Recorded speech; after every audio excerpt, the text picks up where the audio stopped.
de la région PACA des Bouches-du-Rhône, une élue locale, directrice d'école, membre de l'équipe nationale des Patriotes, une résistante de la première heure avec un combat très important et héroïque.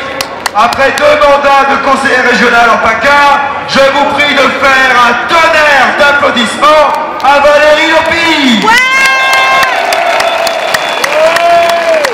Merci beaucoup Florian, merci beaucoup à toute l'équipe et merci beaucoup chers amis patriotes résistants.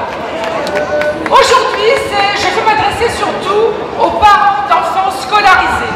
Vous savez que la Commission européenne insiste de plus en plus sur la vaccination des enfants. Et vous savez que entre l'insistance et l'obligation vaccinale, il n'y a qu'un pas. Et on les connaît, ils sont évidemment capables de le franchir très allègrement. Alors voilà, chers parents, mettons-nous bien ça dans l'esprit en caractère gras. Nos enfants n'appartiennent pas à l'État.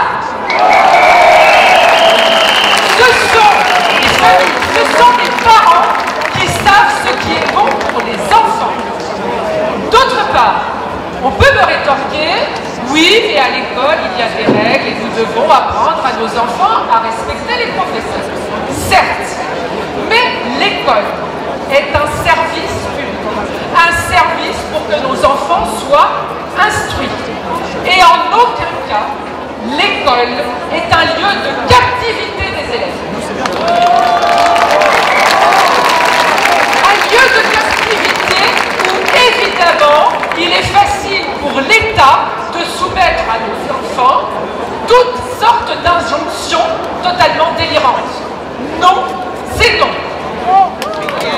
D'autre part, vous savez que nos enfants ont déjà énormément souffert des confinements, des contraintes comme le port du masque toute la journée durant des mois. C'est évidemment de la maltraitance.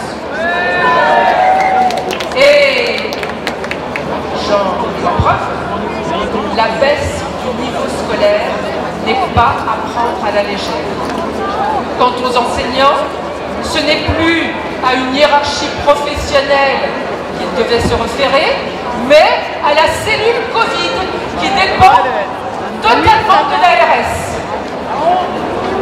Résultat de l'école, ortho à chaos, l'ordre par le chaos. Alors, chers parents, résistance et protection pour nos enfants, parce qu'il nous semble qu'aujourd'hui, il n'y a que les parents qui puissent protéger nos enfants.